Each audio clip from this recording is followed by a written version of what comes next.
So where do you like to eat in Los Angeles when you're there? Like, because I don't know, are you being able to get any takeout? Are you doing it? Postmates, is it even working? Who knows? Yes, no, I think that was why America really, really freaked out when Trump finally said that this is really scary. I think everybody ran to the shops, like everybody I'm sure ran to the shops in UK, and I was so surprised because I did a shop before it went crazy and I went back to go and get some milk after it went crazy, and before everybody was totally fine, and then afterwards when I went back to the shops, the only aisle that was clear was the canned food aisle, but all the fresh stuff was alive. It was still there were piles of it. And I think there's this kind of, I don't think people are used to cooking at home here. And I think they're very used to going out, a bit like New York. They're very used to going out and having good food or having takeouts. And I think the panic when all of this happened, and then there was this huge sense of relief when they realized that all the restaurants are staying open.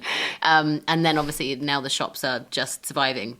But yeah, I allow one takeaway a week, so that's our special date night. So where are some of your favourite restaurants then? Like where? One of my favourite restaurants is Parte. It's like a little shacky place. Yes. In the hills. Yes. Hannah's took me there. And it's got such a good convenience store next door. Yes, Country Canyon store. I love that store. And there's always this ongoing joke that they have things on the shelves from like 1990 that hasn't been bought yet, which is, and finally now getting used up because everybody's wanting canned foods.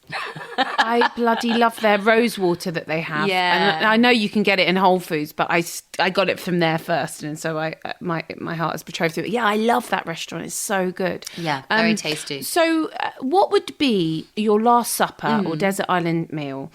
Starter, main, pud, and drink of choice. I'm going to go pud first because I always want pudding first, but I'm not going to eat it first. I'm just going to choose it first. Tiramisu, I think. Just ate takeaway tiramisu. It was sensational. Tiramisu, I love it. It's my favourite pudding, and I've eating it since I was tiny, which that probably shouldn't have happened. And maybe for main, I would do... I mean, I'm not really eating meat at the moment, but if it was my last meal, I might do a steak with béarnaise sauce and like triple cooked chips. Oh, yes. Yeah, with some rocket and some cherry tomatoes with a bit of balsamic vinegar on them. But I'm fed up with cooking, to be honest. Really? Because like usually we go out... I would go out 2 or 3 nights a week at least. She's a social butterfly. Yeah, but or at least even twice, even once. But I haven't been out for 5 weeks now, so probably longer because we didn't go out for probably 2 weeks before that. So I'm getting fed up with. It's not I'm fed up with cooking, but I'm fed up with my own food. I'd like. Are you living with anyone? No, I'm on my own. Oh, no. I'm going mad. You know what you should do? What? My friend told me that she did this one weekend and it really helped. Pretend there's a bar in your house.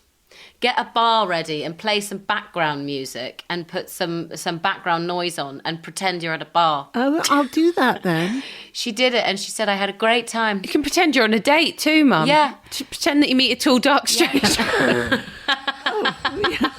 Well, I have a blow up. I've got the blow up Peppa Pig. That's all. Hey, that's a nice I'll day. blow up Peppa Pig and have him sitting opposite.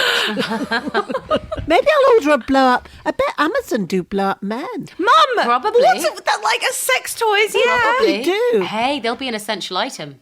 They are. Blow up Did you hear? I was watching John Oliver the other day, and there was someone interviewing an Amazon worker, and this Amazon worker was so upset that dildos were still an essential item.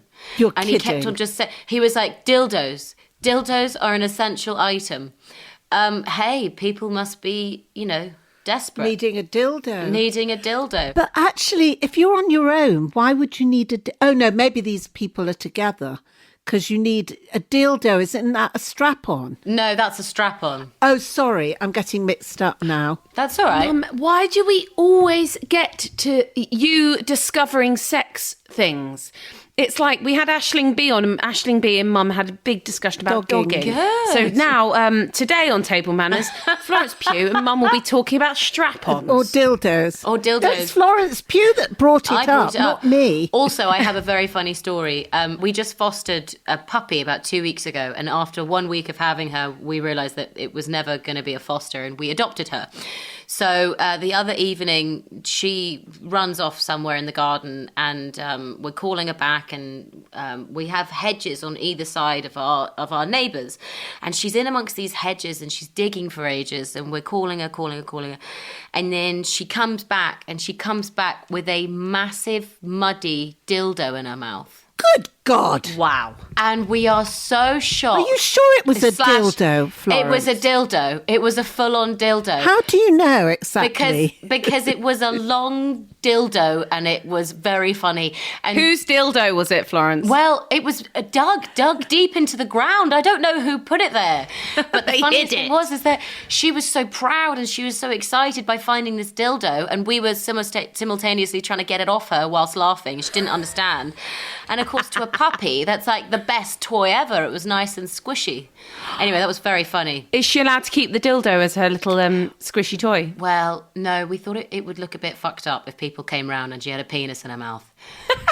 So we had to chuck it away. But my mum was very disappointed that we didn't keep it for her. And I said, Mum, if we have guests round and she whips out a penis, people are going to think that it's mine, and that's not a good look. No, it is not. No.